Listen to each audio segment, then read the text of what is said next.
성경 요한계시록 9장 1절부터 4절까지 요한계시록 9장 1절부터 4절까지 이 부분만 먼저 한 목소리로 같이 읽으십시다. 다섯째 천사가 나팔을 불매 내가 보니 하늘에서 땅에 떨어진 별 하나가 있는데 그가 무저갱의 열쇠를 받았더라. 그가 무저갱을 여니 그 구멍에서 흰 화덕의 연기 같은 연기가 올라오는데 해와 공기가 그 구멍의 연기로 말미암아 어두워지며 또 황충이 연기 가운데로부터 땅 위에 나오는데 그들이 땅에 있는 전갈의 권세와 같은 권세를 받았더라. 그들에게 이르되 땅의 풀이나 푸른 것이나 각종 수목은 해하지 말고 오직 이마에 하나님의 인침을 받지 아니한 사람들만 해하라 하시더라. 아멘. 한 군데 더 보십시다. 13절부터 16절까지 13절부터 16절까지 이것도 같이 읽습니다. 시작. 여섯째 천사가 나팔을 불매 내가 들으니 하나님 앞 금 제단 네 뿔에서 한 음성이 나서 나팔 가진 여섯째 천사에게 말하기를 큰 강 유브라데에 결박한 네 천사를 놓아주라 하매 네 천사가 놓였으니 그들은 그 년월일 시에 이르러 사람 3분의 1을 죽이기로 준비된 자들이더라. 마병대 수는 2만만이니 내가 그들의 수를 들었노라. 아멘.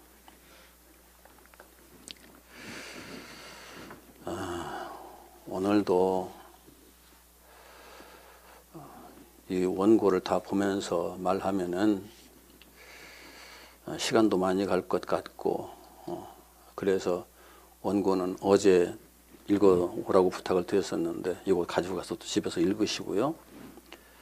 우선 9장 1절부터 4절까지에 있는 내용들을 잠깐 훑어보고 그 설명을 좀 드리겠습니다. 첫째, 둘째, 셋째, 넷째 천사가 나팔을 부는 것하고 다섯째 천사가 나팔을 부는 게 달라요. 첫째, 둘째, 셋째, 넷째는 우리의 존재를 형성하고 있는 요소들에 하나님께서 당신의 말씀으로 하나에서부터 10까지 그 우리의 이 땅에 사는 육체에 형성된 인격적 요소, 우리가 흔히 인간이라고 말할 때 그 인간이 가지고 있는 특징들, 이런 것들에 하나님의 말씀이 다 적용되면서 그것이 본질이 아니다라는 것을 깨우쳐주는 것이었고, 다섯째 천사가 부는 나팔을 통해서는 인간 전체, 인간 존재라 우리가 나라고 믿어 의심치 않았던 그 전체를 통틀어서 그것이 어떤 성격의 것인가 하는 것을 확인시켜 주는 건데, 여기에 보면은 다시 한번 9장 1절만 다시 읽습니다. 다섯째 천사가 나팔을 불매 내가 보니 하늘에서 땅에 떨어진 별 하나가 있는데 그가 무저갱의 열쇠를 받았더라. 자, 하늘에서 땅에 떨어진 별, 이게 뭐냐면은 여러분들에게 그 질문을 안 하겠어요. 하늘에서 땅에 떨어진 별은 천사, 타락한 천사를 의미해요. 타락한 천사가 뭘까요? 이게 사탄이잖아요. 사탄이 무저갱의 열쇠를 받았더라. 그가 무저갱을 여니, 그가 무저갱을 열었다. 그럼 무저갱이라는 게 도대체 뭘까? 이게 그 시대에 사용할 수 있는, 사람들이 인식할 수 있는 범위 내에서 사용할 수 있는 단어 중에 가장 적절한 단어를 딱 끄집어내서 사용한 건데, 저와 여러분들의 인간의 내면 속에 자리 잡고 있는 본질이에요. 왜 무저갱이라고 했느냐면은 인간은 욕망의 존재란 말이지요. 끊임없이 욕망하는 존재. 그 욕망이 어떤 경우에도 채워지지 않는 욕망이기 때문에 무저갱이라고 표현한 거예요. 여러분 여지껏 살아왔지만 살아오는 과정에서 어떤 사람이 그 자기 욕심이 다 채워졌다고 더 이상 채워질 것이 없는 사람이야 나는 이라고 생각하는 사람을 본 적이 별로 있나요? 어떤 형태로든지 무엇인가 더 채우기 위해서 인간은 끊임없이 노력할 수밖에 없는 존재예요. 그런데 재미있는 것은 이 땅의 인간의 욕망 때문에 문화가 발전하고 문명이 발전해 간다는 거죠. 우리가 아무것도 욕망하지 않는다면은 이 땅에 어떤 문명도 발전하지 않아요.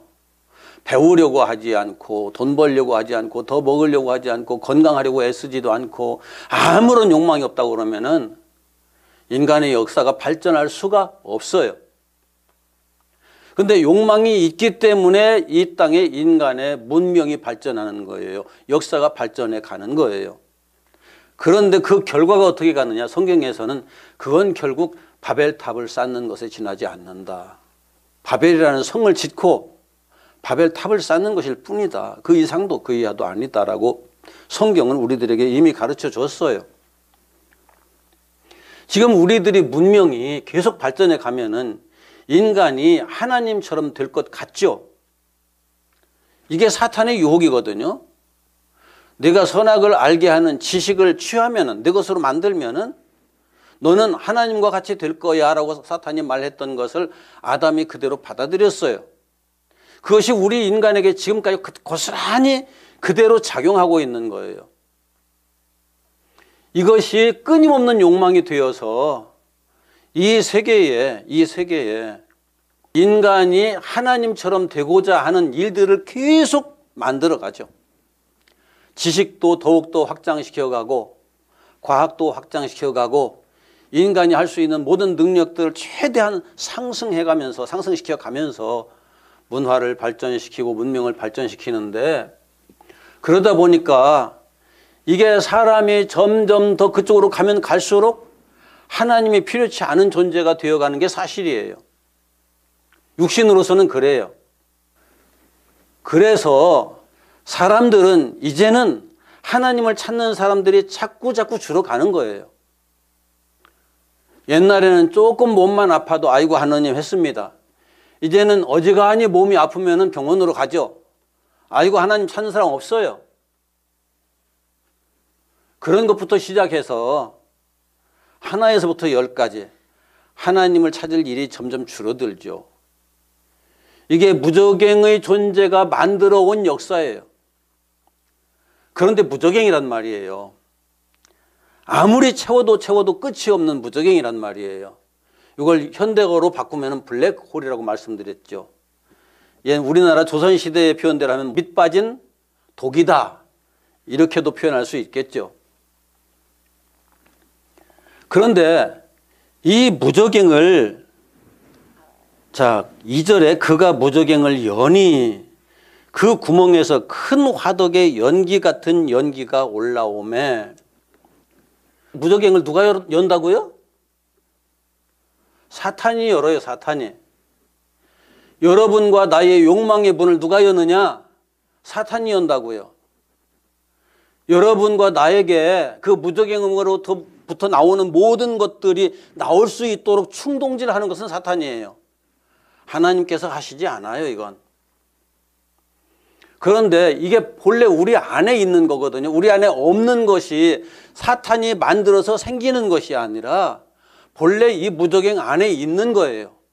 그런 것들을 사탄이 무저갱의 문을 열어가지고 이게 고급스러운 말인데 그냥 우리가 흔히 쉽게 이해할 수 있는 말 뚜껑을 연다 이제 그런 얘기죠. 우리들에게서 갑자기 뚜껑이 열리면 어떤 일들이 발생하나요? 그냥 누구나 쓰는 말이잖아요. 이게 열려버리면은 온갖 상스러운 말들이 다 터져 나오죠. 내 속에 있는 본질적인 모든 것들이 터져 나오죠. 얼마나 강하게 충격을 받느냐에 따라서 나오는 정도가 조금씩 다르긴 하지만 그게 나오게 돼 있어요. 이게 인간의 본질이에요. 욕망이 나오는 것도 마찬가지고 그 욕망에 따른, 아니 내가 욕망하는 것이 좌절될 때는 내 속에서 욕이 나와요. 분노가 터져 나와요. 그러면서 그 욕망과 욕망에 따른 숱한 요소들이 막 쏟아져 나오는데, 쏟아져 나오면서 나타나는 이 현상이 무슨 현상이냐? 해와 공기가 그 구멍의 연기로 말미암아 어두워지며 판단력이 흐려진다고요. 그 순간에. 그리고 내 주변의 모든 것들이 다 그것 때문에 영향을 받아서 안 좋게 바뀌어요. 자, 내 주변에 5사람이 있다고 그래요. 내가 뚜껑이 열렸어요. 뚜껑이 열려서 내 속에 있는 것들이 막 뿜어져 나오기 시작했어요. 5사람이, 내 주변에 있는 5사람이 영향을 받을까요? 안 받을까요? 그들도 같이 어두워지기 시작하고 그들도 같이 가다가다 뚜껑이 다 열려요. 그래가면서 불교식 언어로 아수라장이 되는 거죠. 우리 한 사람 한 사람에게서 나타나는 현상이 죄와 사망의 존재에게서 고스란히 나타나는 현상들이 이 세상을 지옥으로 만들어 가는 거예요. 이렇게 사탄이 하면 그렇게 돼요. 그런데 사탄이 이런 걸 할 때도 하나님의 허락을 받아서 해요. 욥의 뚜껑을 사탄이 열죠. 욥기에서 보면은 욥의 뚜껑을 사탄이 열지 하나님께서 천사를 시켜서 열어라 안 했어요. 처음에는 욥이 그냥 그동안의 훈련을 잘 받았으니까 주시니도 하나님이시고 가져가시니도 하나님이시니 하나님께 영광을 돌린다고 얘기를 했어요. 그런데 아주 친했던 친구들이 와가지고 욥을 공격을 하기 시작해요. 친구들이 뚜껑을 안 열어놓은 것 같지만 가만히 보면 친구들도 이미 욥의 상황을 보면서 나름대로 그들의 뚜껑이 열려가지고 욥을 판단하기 시작을 해요. 내가 잘못했기 때문에, 내가 죄인이기 때문에, 하나님 앞에서 뭔가 큰 죄를 지었기 때문에 내가 지금 이렇게 됐지. 그렇지 않다면은 이럴 수가 없다라고 얘기를 하는 거죠. 그 순간에 욥도 뚜껑이 또 열리는 거죠. 그래가면서 친구들을 원망해가면서 욥이 그래 인격 수양이 잘 된 사람이기 때문에 거친 말은 안 나오지만, 아니 욥기 보면 나중에 거친 말도 나와요. 그러면서 그 사람들이 모여있는 곳이 점점 어두워지는 상황이 발생하는 거예요. 진리를 말한다고 하지만 진리를 찾지 못하고 헤매는 모습들도 보이고요. 하나님의 뜻을 말한다고 그러지만 하나님의 뜻은 온데간데 없고 사람의 생각만 왔다 갔다 하고 있죠. 그래서 해가 어두워지고 공기가 오염되는, 주변이 어두워지는 일들이 발생하는 거예요. 그래서 우리가 우리의 입술을 통해서 부정적인 말이 나온다는 것은, 우리의 입술을 통해서 부정적인 말이 나온다는 것은 바로 이런 의미예요. 누구 입에서든지, 목사의 입에서든지, 아니면 뭐 어떤 위대한 사람들의 입에서든지, 아니면 저기서 구걸하는 사람의 입에서든지 부정적인 말이 나오고 있다. 이미 그것은 사탄이 그 사람의 무저갱을 열어서 무저갱에서 부정적인 것이 올라오고 있는 상황이라고 이해를 하면 돼요. 하나님의 사람의 입에서는 절대 부정적인 얘기 안 나와요. 나올 수가 없어요.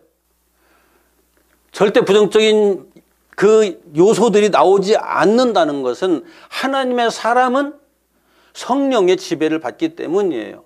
하나님의 지배를 받기 때문이에요.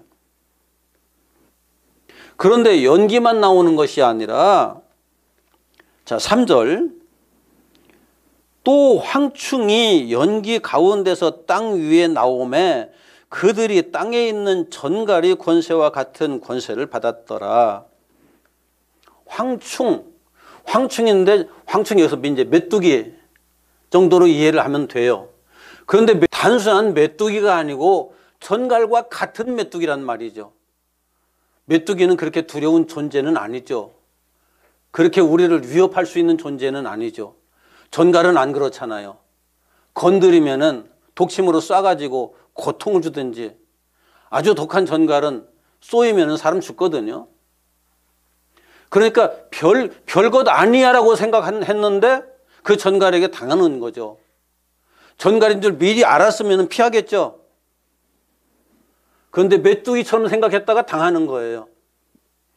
우리에게서 나오는 것들이 그냥 인간적인 것이야 라고 그냥 넘어갈 수 있어요. 때로는. 우리에게서 나오는 속성들이 너나 나나 다 똑같이 있으니까 그렇고 그렇겠지라고 생각하지만 우리에게서 나오는 것이 우리를 더럽게 하나요? 우리 입으로 들어가는 것이 우리를 더럽게 하나요? 이거 예수님께서 말씀하신 거잖아요. 우리에게서 나오는 것이 세상을 더럽게 하고 다른 사람들에게 고통을 주는 거예요.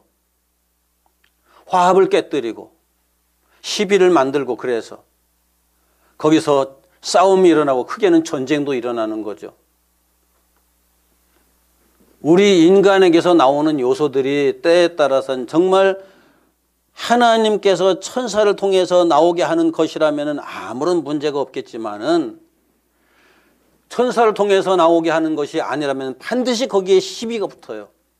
문제가 발생해요. 갈등이 생겨요. 사람과 사람을 나누기 시작해요. 그래서 서로를 저주하고 서로를 나무라고 욕하고 하는 일들이 발생하는 거죠. 예수님께서 십자가 지기 위해서 겟세마네 동산에서 기도를 하고 가신 이후로 예수님을 욕하고 채찍질하고 비난하고 비웃고 조롱하는 사람들을 향해서 단 한 번도 욕하신 적이 있나요? 나무라신 적이 있나요? 잘못됐다고 꾸짖으신 적이 있나요? 빌라도에게도 한 번도 부정적인 말씀을 안 하셨어요. 바리새인들에게도 제사장들에게도 어느 누구에게도 부정적인 말씀을 안 하셨어요. 십자가에 못 박는 군인들을 향해서도 부정적인 말씀을 안 하셨어요. 그냥 그대로 받으셨어요. 그리고 십자가 위에서 그 사람들을 향해서 기도하죠. 뭐라고요? 아버지, 저들을 용서해 주십시오. 저 사람들은 자기가 하는 일이 무엇인지 알지 못합니다.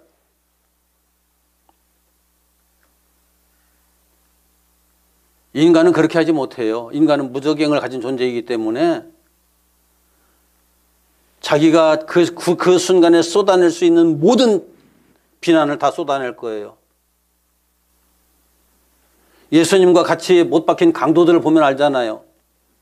강도들, 여기 성경에는 강도들이라고 되어 있지만은 이스라엘이 독립을 위해서 싸웠던 사람들이 행동가들이에요. 그 사람들이 예수님한테 당신이 진짜 메시아라고 그러면은 우리가 여기에 죽는 게 말이 안 된다. 당신도 내려오고 우리도 내려와야 하는 게 마땅하지 않느냐라고 얘기를 하죠. 순수한 인간적인 생각이기도 하고 이스라엘이 지금 로마라는 나라에 의해서 지금 완전히 무너져 가고 있는데 당신이 하나님의 아들이라면 이스라엘을 이렇게 방치해서 되느냐? 우리가 생각할 땐 당신이 그 메시아가 도무지 아니다라고 얘기하는 거죠. 그렇게 비난을 하다 가서 한 강도가 아무리 생각해도 뭔가 이상하다. 저번에 하는 모습을 보니까 저분에게서 뭔가 부정적인 것이 하나도 나오지 않는다. 그렇다면 우리가 메시아를 잘못 생각한 게 아닌가? 생각이 바뀌죠. 그러면서 정말 당신이 이 땅의 메시아가 아니라 하늘의 메시아라고 하면은 당신의 나라에 임하실 때 나를 기억하옵소서. 그 강도는 마지막에 깨달은 거예요. 하나님 나라가 이 땅에서 이루어지는 것이 아니라는 사실을. 내 속에서 무저갱에서 터져나오는 것 같은 속성들이 나온다고 하면은 성령의 사람은 아니에요. 완벽한 성령의 사람이라고 제가 사람이 되어야 한다고 말하는 것은 아니에요. 우리가 될 수 있는 게 아니니까. 그러나 내 속에서 부정적인 것들이 쏟아져 나온다고 하면은 나는 아직은 온전한 성령의 사람은 아니다 라고 인정을 하고 기도해야죠. 도와달라고 하나님. 내가 진정 성령의 사람이고 싶은데, 내가 무조경의 존재로 나타나기 싫은데 내게 아직 이런 것들이 있습니다. 하나님, 나를 불쌍히 여겨 주옵소서라고 기도할 수 있어야죠. 그래야 이 문제가 해결돼요. 그렇지 않으면 결코 이 문제 해결되지 않아요. 내가 무적행이라는 사실조차도 모르고 사는 사람이 얼마나 많은지 몰라요. 그 무적행에서 황충 같은 전갈 같은 그게 나오는데, 그 권세가 땅에서 굉장히 큰 영향을 끼치는, 지금 인간의 욕망이 이 땅의 역사에 끼치는 영향이 얼마나 큰지 여러분들 잘 아시잖아요. 중국이라는 국가적 욕망과 미국이라는 국가적 욕망이 지금 충돌하고 있잖아요. 그것뿐만이 아니고 이 세계 정세를 이렇게 쭉 훑어보면은 독재자들과 민주주의를 지향하는 사람들이 부딪혀가지고 국가들마다 지금 내란이 일어나고 있는 국가들이 적지 않아요. 둘 다 욕망의 충돌이거든요. 그런데 중요한 것은 그래요. 그 욕망이 충돌하는 과정에서 하나님께서 이렇게 말씀하셔요. 4절 같이 읽습니다. 시작. 그들에게 이르시되 땅의 풀이나 푸른 것이나 각종 수목은 해하지 말고 오직 이마에 하나님의 인침을 받지 아니한 사람들만 해하라 하시더라. 생명, 하나님께서 허락하신 생명이 있는 자는 그 생명이 아주 미약할지라도 풀과 같은 나무와 같은 진짜 완벽하지 아주 온전히 세워지지 않은 생명이라 할지라도 그 생명이 있는 것은 해하지 마라. 이걸 이렇게도 얘기할 수 있어요. 내 안에 형성되고 있는 진리의 생명의 요소는 절대 건드리지 마라. 그러나 내게 있는 비진리에 속한 것들은 사정없이 공격해서 제거하라. 그런 의미로도 이해할 수 있어요. 더구나 이마에 인침을 받은 사람들은 하나님의 종들이잖아요. 하나님의 종들은 건드리지 마라. 그러면서 그 이외의 것들을 제거하라고 말씀하시는 거예요. 여기선 제거하라는 말을 제가 사용했는데, 제거하라는 것이 아니라 그런 것들을 고통스럽게 함으로써 자기 자신이 하나님에게서 얼마나 벗어났는지를 확인시켜주는 일을 하고 있는 건데, 그렇다고 해서 며칠 전에 TV에서 그 대도 조세형 얘기를 하더라고요. 그 조세형이 몇 가지 원칙을 가지고 도둑질을 했더라고요.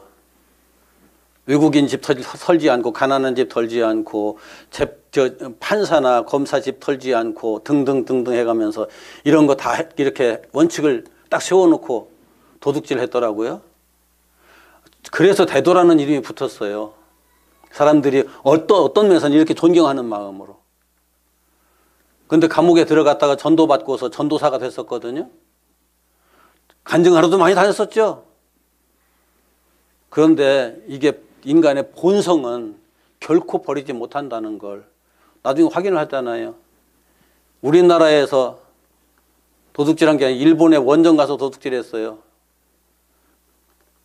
일본에 원정 가서 도둑질해가지고 외국인 털지 않는다는 그 원칙이 깨져버렸죠. 나중에 마지막에 도둑질한 것은 가난한 집에 들어가서 돼지저금통 도둑질을 했다가서 그게 들켰어요.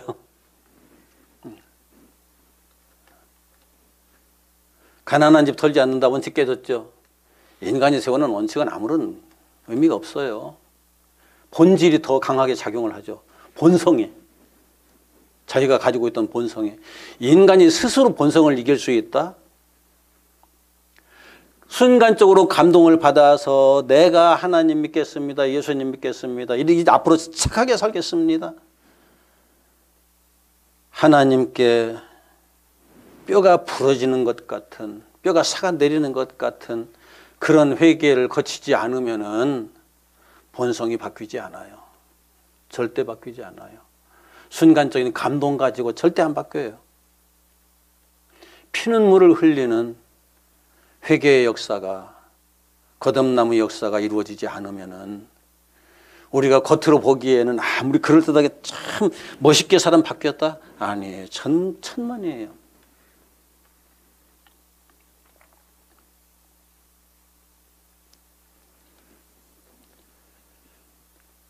이런 것들이 이 땅에 가득해요. 그 무적행에서 나온 연기와 같은 것들, 메뚜기와 같은 전갈이 권세를 가지고 있는 요소들이 이 땅을 다 뒤덮고 있어요, 지금. 이것이 어디에서 제한적으로 장소를 택해가지고 역사하느냐? 절대 안 그래요. 교회 안에도 가득하고요. 절 안에도 가득하고요. 천주교 안에도 가득하고요. 종교라는 이름을 가지고 더 이것이 날뛰는 데가 많아요. 성령이 아니면 안 되는 거죠. 그 무적행의 사자, 무적행의 진짜 주인의 이름이 11절 같이 읽읍시다. 그들에게 왕이 있으니 무적행의 사자라. 히브리어로는 그 이름이 아바돈이요 헬라어로는 그 이름이 아볼로온이더라. 사탄이에요, 사탄. 우리말로 사탄. 사탄 영어인데 마귀죠, 그냥. 내 안에 나의 무적행을 조종하고 있는 건 사탄이에요. 이것을 이해를 해야 내 안에서 부정적인 생각이 일어나고 부정적인 말이 내 입에서 나오려고 할 때 내가 지금 사탄의 조종을 받고 있구나라는 것을 얼른 깨닫고 입을 닫고 하나님 앞에 무릎 꿇고 엎드려 기도를 시작해야죠. 그러지 않으면 우리가 스스로 이것을 제어할 수는 없어요. 이게 5번째 나팔이 하나님의 말씀이 우리 안에 이렇게 확 들어와서 확인시켜 주는 내용이에요. 하나님의 말씀을 여지껏 들었으면서도 내가 무적행의 존재라는 사실조차 알지 못한다고 그러면 그 사람은 하나님의 말씀을 듣지 못한 거예요. 하나님의 말씀을 아무리 열정적으로 외친다 할지라도 당신들이 무적행이야 라고 외칠 줄 모른다고 그러면 그 사람은 하나님의 말씀을 전하는 게 아니에요. 이 무적행에서 나오는 이 요소들에 대한 문제가 얼마나 심각한지 말하지 않는다고 그러면 하나님의 말씀을 전하는 사람이 아니에요. 분명히 하나님의 말씀을 듣다 보면은 결국은 이렇게 도달하게 돼 있다고요. 이제 13절로 넘어갑니다. 6째 천사가 나팔을 불매 내가 들으니 하나님 앞 금제단 네 뿔에서 한 음성이 나서 나팔 가진 6째 천사에게 말하기를 큰 강 유브라데에 결박한 네 천사를 놓아주라 하매 천사가 놓였으니. 자, 여기 6째 천사가 나팔을 불었어요. 6째 천사가 나팔을 부니까 큰 강 유브라데에 결박한 네 천사를 놓아줘라 하는 또 말을 해요. 6째 천사가 나팔을 불어서 유브라데에 결박한 네 천사를 놓아줘라. 유브라데가 뭐냐면은 하나님께서 아브라함의 후손들, 하나님의 백성들이 장차 기업으로 받을 땅의 동쪽 경계선이에요. 국경이에요, 국경.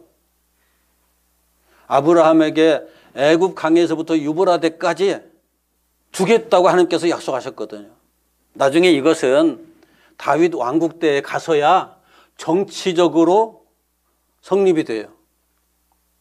이스라엘 백성들의 숫자가 그만큼 많지 않기 때문에 그 넓은 영역을 다 지배하지는 못하지만 다윗 왕국 때에 이르러서 다윗 왕이 정치적으로 다스리는 영역이 되는 거죠. 전부 다 그 지역 안에 있는 국가들을 속국으로 만들어 가지고. 그래서 이스라엘 백성들은 이후에 다윗 왕국 하는 이유가 그것 때문이에요. 예수님이 다윗의 후손이라고 말씀하시는 이유도 그런 것들이 있기 때문이에요. 그런데 유브라데라는 그 강이 국경이라고 그랬잖아요. 하나님 나라와 세상 나라와의 경계선, 국경이죠. 그것이 어디 있을까요? 하나님 나라와 세상 나라와 사이에 국경선이 어디 있을까요? 미국과 소련의 경계선일까요? 우리나라와 북한의 경계선일까요? 휴전선? 어떤 경계선일까요? 이 경계선이? 하나님 나라와 세상 나라의 경계선, 다른 말로 바꾸면은 하나님 나라와 사탄의 나라의 경계선이 어디에 있어요? 저와 여러분들의 마음속에 있어요. 저와 여러분들의 마음속에. 내 안에서 무저갱이 불쑥불쑥 열리면서 솟아나오는 것들을 어느 선을 딱 그어놓고 더 이상 넘어오지 마. 성령의 사람들에겐 그 선이 있어요. 옛날에 제가 어렸을 때는 주일학교 다니면서 그 목사님이나 선생님들이 가르쳐 주기를 경계선을 이렇게 그었어요. 주일날 절대 범하면 안 돼. 주일 잘 지켜. 이제 이게 하나의 경계선이 됐어요. 이해하시죠? 네. 주일 못 지키면 경계선이 무너진 거예요. 주일을 잘 지켜야 경계선을 지킨 거예요. 주일날 아무것도 사 먹으면 안 돼. 아무것도 사면 안 돼. 주일날 절대 돈 쓰지 마. 이것이 경계선이에요. 도적질하면 안 돼. 누굴 미워하면 안 돼. 이런 것들이 경계선이었어요. 초등학문의 시절에 그런 경계선을 가지고 살았어요. 그런데 영적으로 점점 성장해 가면서 성경에서 말씀하시기를 예수님께서 안식일을 막 범해가면서 내가 안식일의 주인이다라고 말씀하셨을 때 그럼 이 경계선이 어디로 가버린 거야? 경계선은 정신에 있는 거지 형식에 있는 게 아니다. 그런 것들도 이제 배우게 되죠. 내 정신이 무너지면 다 무너지고 내 정신을 지키고 있으면 형식은 깨져도 그것이 문제가 되지 않는다 하는 것까지 확인하게 되는 거예요. 우리가 영적으로 사는 사람이 내 안에 경계선이 없다고 그러면은 내 삶을, 내 행동을 내가 딱 여기까지라고 규정해 놓고 그 이상 넘어가지 않는다는 그런 경계선들이 없다고 그러면은 우리 하나님을 믿는 사람이 아니죠. 진리를 아는 사람이 아니죠. 그런데 우리의 욕망은 무저갱이에서는 자꾸 그 경계선을 넘으라고 그래요. 경계선 넘어가면 재밌거든요. 경계선 넘어가면은 호기심도 많이 더 발동하고 인간의 즐거움도 거기에서 맛볼 수 있고. 왜요? 거기에 바벨이라는 도시가 있거든요. 이건 나중에 바벨론으로 나타나기도 하고 이 세상에 문명의 모든 것들이 다 거기에 있는데 문화의 모든 것들이 다 있는데 그 문화 속으로 들어가서 나도 저런 사람들처럼 즐기고 살 수 있어. 살아야지. 당연히 살아야지. 그렇게 해버리면 이미 그 경계선은 무너진 거예요. 이 경계선이 무너지면은 내 영을 지킬 수가 없어요. 그런데 또 이 경계선 내가 지키느냐. 나는 감시자예요. 감시자로서 이 경계선이 지금 어떻게 유지가 되고 있는지 계속 감시해 가면서 문제가 생길 때 주님 여기 문제가 자꾸 발생하려고 합니다. 당신 손에 맡겨드립니다. 무릎 꿇고 또 기도해야죠. 그런데 기도하면은 문제는 해결돼요. 성령께서 하시거든요. 기도 안 하면은 이겨낼 방법이 없어요. 우리들에겐. 신앙생활을 하는 사람들에게 영적인 전쟁이 있으며 영적인 전쟁에는 반드시 국경선이 있고 그 국경선은 우리가 어떤 일이 있어도 지켜야 한다는 사실을 말하지 않는다면은 그런 생각이 없다면은 신앙생활을 하는 사람이 아니에요. 그냥 되는 대로 사는 사람일 뿐이죠. 그리고 하나님 말씀을 전해가면서 우리에게 영적 경계선이 있고 그 경계선은 반드시 지켜져야 한다는 사실을 성도들에게 전하지 않는다면은 그것도 설교하는 사람이 아니죠. 말씀을 전하는 사람이 아니죠. 그냥 세상의 욕망을 부추기면서 하나님 믿으면 부자가 돼야 돼. 우리 다 부자가 됩시다 해가면서 떠들어대는 사람은 하나님의 종이 아니에요.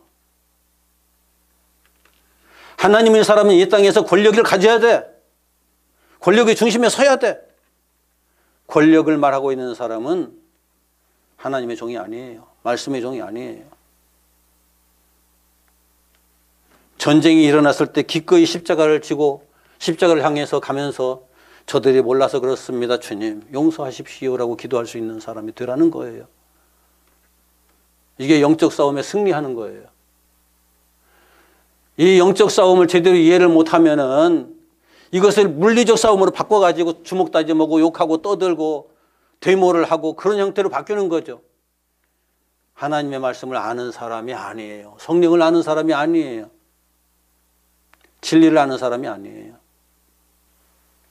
얼마 전에, 아니요, 작년에도 그랬다는 얘기를 들었는데 불상 없애겠다고 그 이만한 한 말을 들고서 절에 찾아갔다가서 스님들한테 잡혀가지고 경찰서로 넘겨줬다는 사람이 있더라고. 그런 얘기를 들었어요. 옛날에 팔공산조 통일대불 그거 없앤다고 또 한마 들고 올라갔다가서 경찰서에 또 넘겨줬던 사람이 있죠. 참 목사님들이 너무너무 잘못 가르쳐서 그래요. 너무너무 잘못 가르쳐서. 저기 있는 우상이 깨지기 쉬울까요? 여기에 있는 우상이 깨지기 쉬울까요? 저것은 그렇게 안 해도 때가 되면 그냥 무너져요. 그런데 이 안에 있는 우상은 우리 인간이 역사가 끝날 때까지 무너지질 않아요. 구조가 그렇게 돼 있어요. 사람 안에 있는 우상을 제거하기도 힘든데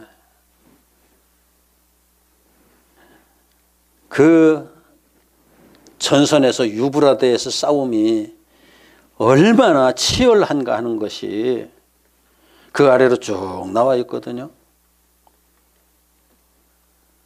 수많은 사람들이 거기에서 엄청난 고통을 받는데 그러나 죽지는 않아요. 이 땅에서 우리가 인간의 본질적인 그 요소들이 공격을 받고 거기에 대해서 절망을 느낀다 할지라도 그 절망 때문에 영이 망하는 사람은 없다는 거죠.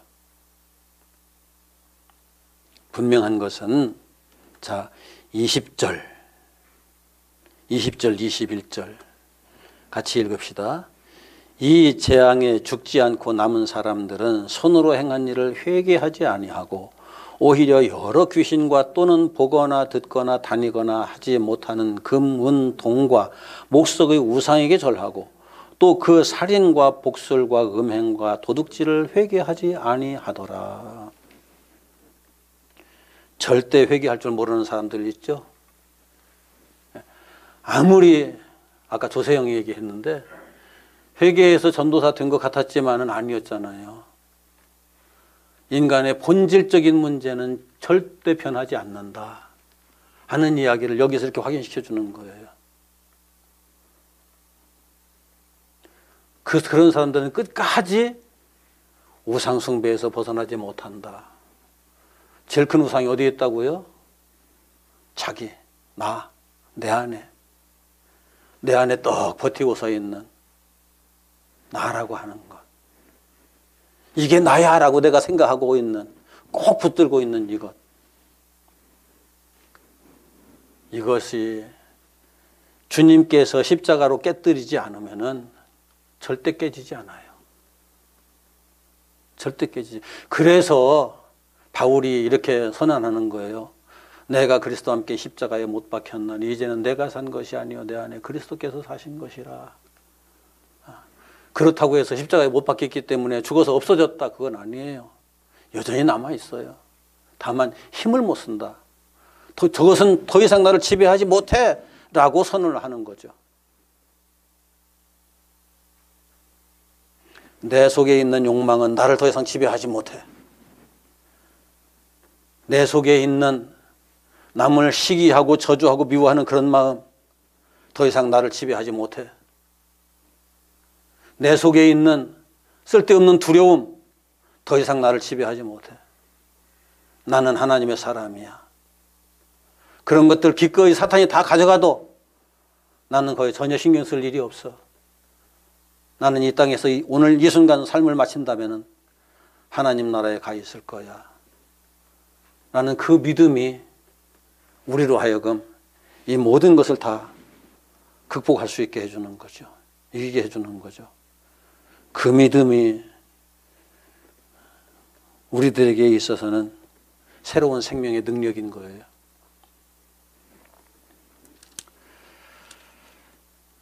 말씀을 정리합니다.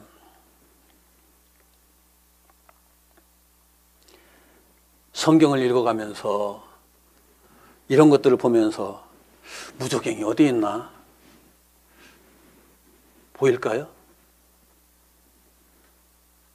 그러면은 저 소련이 무적행인갑다. 요즘 보니까 중국이 무적행 같은데 말도 안 되는 생각들을 해요.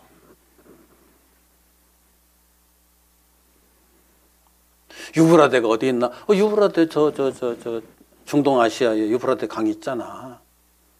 거기에서 무슨 일이 벌어지는 거지? 말도 안 되는 생각을 하는 거예요. 성경은 거울이라고 했잖아요. 누구를 비춰주는 거울? 나를 비춰주는 거울. 자기를 볼 줄 아는 사람은 성경을 보면서 이걸 다 봐요. 거기에서 하나님의 뜻을 찾아가는 거죠.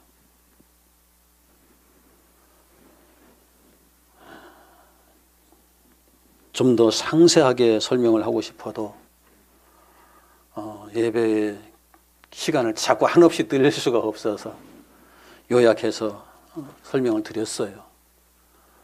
누가 이 요한계시록 9장을 가지고 엉뚱한 얘기를 한다면은 본질이 그게 아니다라는 것을 기억할 수만 있다면은 여러분들은 오늘 하나님 말씀을 제대로 들은 거예요. 그러나 누가 또 이걸 가지고 엉뚱한 소리를 할 때 그래?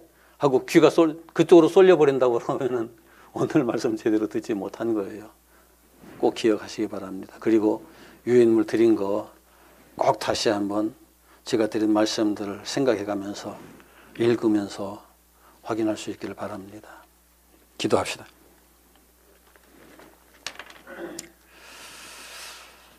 하나님, 우리 모두가 다 끊임없이 욕망하는 존재들이었습니다. 지금도 결코 자유롭지 못합니다.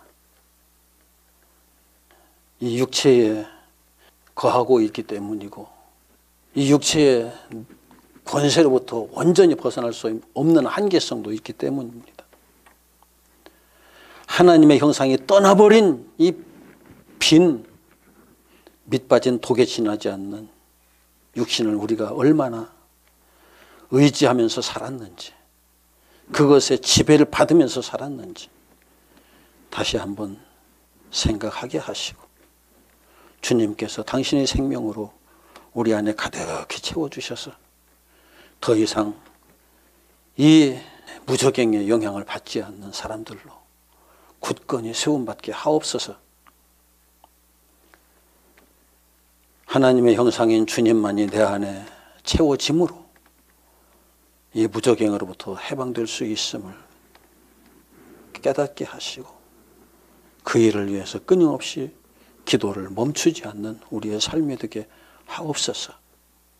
영적 생활을 하는데 영적 생활에 반드시 그 영적 경계선이 있다는 것도 잊지 않게 하시고, 내가 진리를 깨달은 만큼 이 경계선의 중요성이 깨달아지게 하시고, 경계선을 잘 지켜서 신앙의 능력을 지켜나갈 수 있는 저희 모두가 되게 하옵소서. 때가 되면은 이 경계선마저 보이지 않을 때도 있습니다. 그러나 그때는 그때고 지금 우리들은 이 경계선을 지키는 것이 무엇보다도 중요합니다. 지키기 위해서 최선을 다할 수 있는 우리 모두가 되게 하옵소서.